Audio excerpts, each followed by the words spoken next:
जीवन क्या है ये जीवन?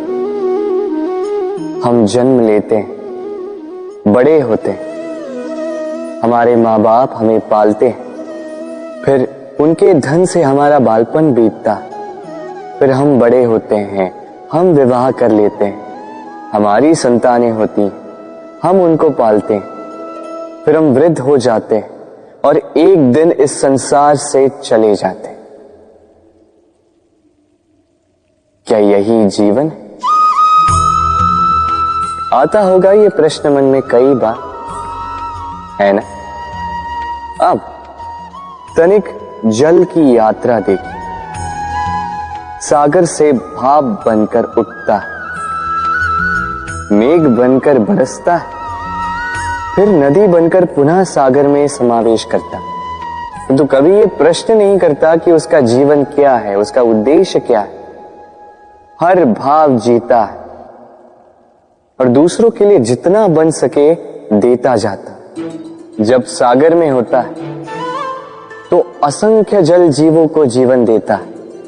जब सागर से भाप बनकर मेघ बनता है तो किसानों को आशा देता है कि फसल पुनः उपजेगी। जब वर्षा बनकर बरसता है तो इस सूखी प्यासी धरा को सींचता है। और जब नदी में होता है तो किनारों पर वनस्पतियों को जन्म देता है।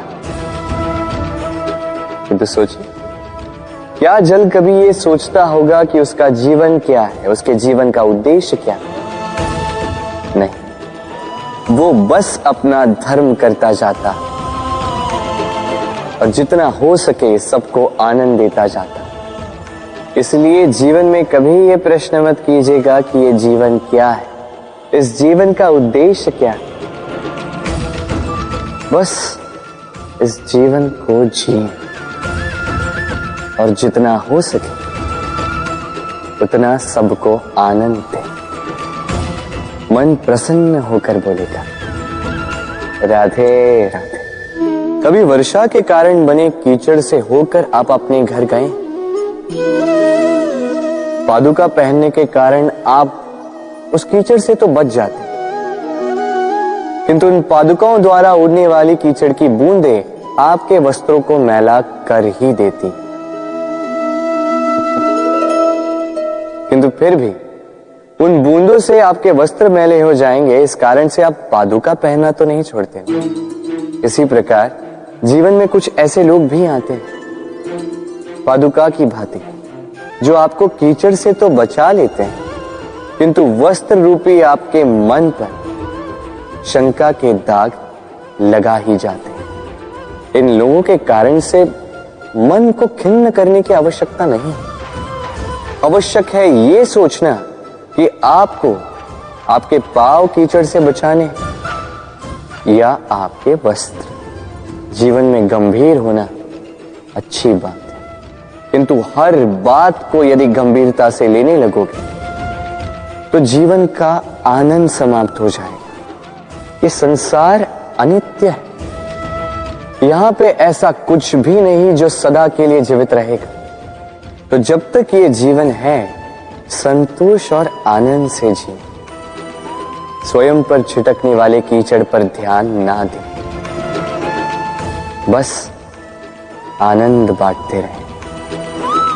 मन प्रसन्न होकर बोले राधे राधे। व्यक्ति को जब अपने प्रेम को खो देने का भय होता है तो वो अपने प्रेम को इतने कस के पकड़ कर रखता है कि प्रेम को ही पीड़ा होने लगती है। प्रेम पा तो लेता है, किंतु उसे कैसे सहेजना है ये जब उसे नहीं समझ आता, तब वो उस प्रेम पर स्वामित्व पाने का प्रयास करता है और यहीं जन्म लेती है असुरक्षा की ये भावना, ईर्ष्या। जब एक लंबे वियोग के पश्चात दो प्रेमी एक दूसरे से पुनः मिलते हैं तो सबसे पहला भाव जो उनके मन में आता है वो ये कि कैसे एक क्षण के लिए भी अपने प्रेमी को स्वयं से दूर न जाने दो। कैसे अपने जीवन का एक एक क्षण अपने प्रेमी के साथ बिता। प्रयास ये रहता है दाऊ, इन दो प्रेमियों के मध्य में कोई भी ना आ पाए, और जब ये नहीं हो पाता तब जागती है ईर्ष्या। परीक्षा एक ऐसी व्यवस्था जिससे मुझे, आपको, सबको कहीं ना कहीं दो चार होना ही पड़ता है। स्मरण कीजिए अपना बालपन। आप परीक्षा देने बैठे हैं। अब कुछ बालक ऐसे होते हैं जो वर्ष भर परिश्रम करते हैं, पढ़ते हैं, मन से परीक्षा देते हैं। कुछ बालक ऐसे होते हैं जो अपने आसपास बैठे बालकों की नकल करते हैं और परीक्षा में उत्तीर्ण भी हो जाते हैं। बुरा लगता है ये सोचकर कि कोई बिना किसी परिश्रम के परीक्षा में उत्तीर्ण कैसे हो सकता है। किंतु स्मरण रखिएगा, जो नकल करते हैं वो परीक्षा में उत्तीर्ण हो सकते हैं, सफल नहीं, क्योंकि वो नकल करते हैं बिना प्रश्न को समझे, बिना उत्तर का तरीका निकाले। यही हमारे साथ भी होता है। हम हमारे जीवन में दूसरों को देखते हैं, उनकी नकल करते हैं, उनकी भांति बनने का प्रयास करते हैं, किंतु ना हमारे जीवन में सफलता आती है, ना आनंद आता है। क्यों? क्योंकि हम एक विशेष बात भूल जाते हैं कि प्रत्येक मनुष्य का व्यक्तित्व भिन्न होता है। आप दूसरों की नकल करके अपना जीवन व्यतीत कर सकते हैं, किंतु यदि अपने जीवन में सफलता लानी, यदि अपने जीवन में आनंद लाना है, तो स्मरण रखिए, स्वयं के प्रश्नों का उत्तर जीवन में स्वयं को ही खोजना होगा। राधे राधे। मनुष्य को जब सफलता मिलती है तब उसमें जागता है अहंकार, और ऐसे में मनुष्य अक्सर एक बात भूल जाता है, झुकना। सोचता है कि मैं किसी के समक्ष क्यों झुकूं? और ऐसा इसलिए होता है क्योंकि मनुष्य एक महत्वपूर्ण बात भूल जाता है। इस संसार में, इस जीवन में उसने जो भी प्राप्त किया है, झुककर प्राप्त किया। बालपन में चलना सीखा तो इस धरा पर झुककर, गिरकर। बड़ों का आशीष लिया तो झुककर। किसान को फसल काटने के लिए झुकना पड़ता, कुएं से पानी निकालने के लिए पात्र को झुकना पड़ता है।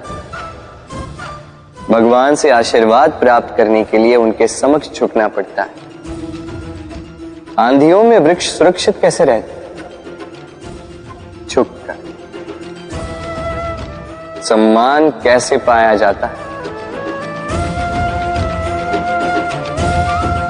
झुककर। किसी के समक्ष झुकने का अर्थ स्वयं का आत्मसम्मान खो देना नहीं होता। उसका अर्थ होता है विनम्र। हम मनुष्य हैं और इस आकाश की ऊंचाइयों तक पहुंचने के लिए हमें किसी पक्षी की भांति पंखों की आवश्यकता नहीं। बस जितना झुकेंगे उतना ही ऊपर उठेंगे।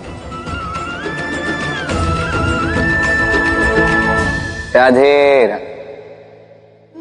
आप इस संसार में ऐसे कई लोगों को जानते होंगे जिन्हें आप स्वार्थी मानते हैं, जो आवश्यकता पड़ने पर ही आपको स्मरण करते हैं, अन्यथा वर्षों तक कहीं दिखाई भी नहीं देते। किंतु जैसे ही उनकी आपके सहायता की आवश्यकता पड़ती है, हाथ जोड़कर आपके सामने सज्ज रहते। बड़ा क्रोध आता है ना इनको, मन खिन्न हो जाता है। मन से ये स्वर निकलता है कि इस व्यक्ति की सहायता न करें। किंतु ऐसा कभी मत कीजिए। आप सोचेंगे क्यों कह रहा हूं मैं ऐसा? स्मरण रखिएगा, दीपक का स्मरण व्यक्ति केवल तभी करता है जब अंधकार गहरा हो जाता है। उसे स्वार्थी मानकर स्वयं व्याकुल ना हो, स्वयं को दीपक मानकर आनंदित होइए। भाग्यवान समझिए खुद को कि किसी को आवश्यकता पड़ने पर आपकी याद आए, कि आप इस संसार में किसी की सहायता करने योग्य हैं। इस जीवन में किसी के स्वार्थी होने से स्वयं का दृष्टिकोण न बदले, बस ये दृष्टि रखिए स्वयं के परमार्थ पर। मन प्रसन्न होकर बोले, राधे राधे। मनुष्य बड़ा ही विचित्र प्राणी होता है। जब हाथ खाली होते हैं तो आंखों में स्वप्न भरे होते हैं। जब खोने को कुछ नहीं होता तो पाने के लिए प्रयास करता रहता है। निर्भय होकर आगे बढ़ता है, संकटों का, चुनौतियों का सामना करता है। किंतु जब हाथ भर जाते तो स्वप्न देखना ही बंद कर देता है। जो पा लिया उसे खो ना दे, इस भय से संकटों का, चुनौतियों का सामना करना बंद कर देता है। उस राह को ही छोड़ देता है जिस पर चलकर उसने सफलता पाई थी। ये अनुचित है। जीवन में कोई भी परिस्थिति हो, कैसी भी अवस्था, चुनौतियों को स्वीकार कीजिए, क्योंकि यदि आप चुनौतियां स्वीकार करोगे तभी आप इस संसार को कुछ देने योग्य बनोगे। यदि सफल रहे तो इस संसार को एक सक्षम नेतृत्व देंगे। यदि असफल रहे तो एक सीख कि क्या नहीं करना चाहिए। तो जीवन में चुनौतियों को चुने, चिंताओं को नहीं। राधे राधे। हमारा शरीर प्रकृति की सर्वोत्तम रचना है। जो अंग, जो तत्व हमें मिले, उन सब का अपना अपना एक संदेश है। तनिक सोचिए, दो आंखें दी हैं देखने के लिए, दो कान दिए हैं सुनने के लिए, नथुने भी दो हाथ दिए हैं दोहरा परिश्रम करने के लिए, किंतु जीव केवल एक। उस पर भी नुकीले बलिष्ठ दांत दिए हैं उनकी रक्षा के लिए।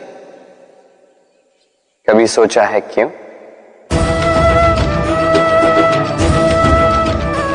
क्योंकि शब्द और शब्दों का उपयोग मनुष्य का सबसे बड़ा शस्त्र है, जिसका उपयोग जितना सोच समझकर किया जाए, मनुष्य जीवन में उतना ही ऊपर उठता है। तो समझे ना? देखो, सुनो, समझो अधिक, बोलो कम। राधे राधे।